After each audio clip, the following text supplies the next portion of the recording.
All right, we're moving on in the AFC South. Now we're talking about the Jacksonville Jaguars.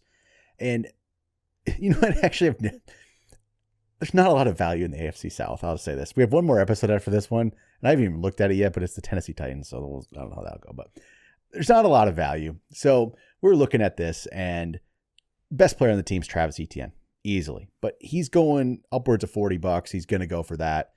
He's going to have value. There's nothing wrong with getting him. It's just, he's not extreme value. He's just, hey, he's a good player. If you want to get him, you got to go after him and spend the money for him. So looking at it, you could have, so Trevor Lawrence is a name you throw out there, maybe, right? He's going for $1, but do you want Trevor Lawrence to be your quarterback in fantasy? He just hasn't been that guy. He could have the breakout, maybe. He's going to be solid. He's probably going to throw for 4,000 yards, but he never gets the touchdowns high enough. It's like 20 touchdowns. So I just don't think it's Trevor Lawrence. So I think it ends up, and it's not Evan Ingram. I like Evan Ingram too, but he's going for $8, $9, $10 at tight end, which I'm not sure if I even trust that or believe in that. So it's a receiver, right? It has to be a receiver. And they're all going for dirt cheap, all of them. Christian Kirk, who had a really good season in 2022, is going for basically nothing. I think he's valued for maybe $6 or something, $4 on Fantasy Pros, going for $2. You got a rookie, Brian Thomas. I think for me, I think it's Christian Kirk is my pick. It's tough though. I don't know if it's not like I'm a Christian Kirk guy, but I think he's the value, and I think it's not a bad pick. Yeah, I think if we're going, because all of them are going for relatively the same price. If I was going to plant my flag and say which one is the safest pick that you'll get value out of, I think it would be Christian Kirk. Because of where they're at, and I don't think there's enough touchdowns to go around, I think I swing for the fences and I go for a Brian Thomas. Yeah. I really like the upside of him. But once again, Christian Kirk 2 years ago, to your point, had 1,100 yards, 8 touchdowns. Yeah, he's a very solid player. He was good. He could easily do that again. Mm-hmm. He probably would have been close to that last year if he didn't get hurt. So I totally get it. I think Brian Thomas would still be the guy I go with. I just like his athleticism. I like the fact he'll give him a shot down the field. He might be able to steal some of those touchdowns. Mm-hmm.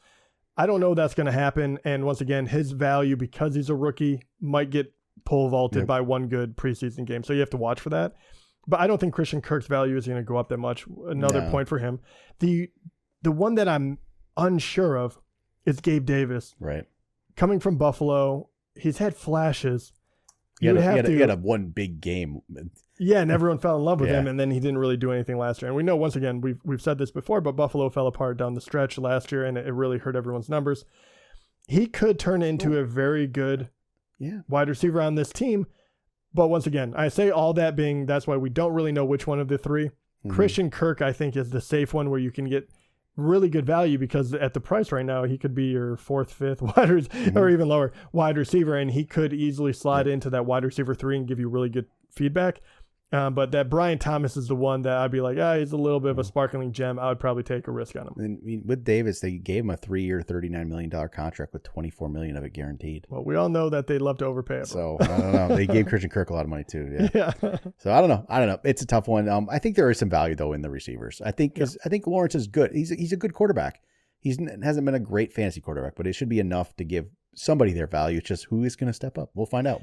And he might take another step forward. He could. Like you said, he wasn't bad. He just hasn't lived up to the hype. Trevor Lawrence 100% could just all of a sudden become one of the top quarterbacks, and it wouldn't shock anybody. No, his yardage is already there, like you said. And Etienne is a really good playmaker, so he does take away some of the.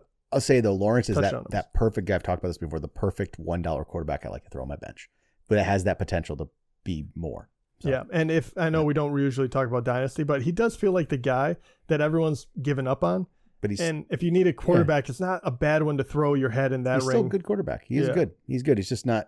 Yeah. And look at, you really have surrounded him with a lot more pass catchers. Like we like Evan Ingram for the most part. We like Christian Kirk, what he can do. Brian Thomas has a lot of upside, and Gabe Davis is an upgrade. Yeah. And you have Etienne who can catch it out of the backfield too. Maybe this is the year where he has enough people that his touchdown numbers get to a place where he's a top 10 guy. Yep. I don't know. There we go. There's Jacksonville. All right, one more team. And I was like saying all that, I still wouldn't draft him. I will as my second quarterback for $1 maybe. So all right, that'll do it. Tennessee Titans are next. Talk to you then.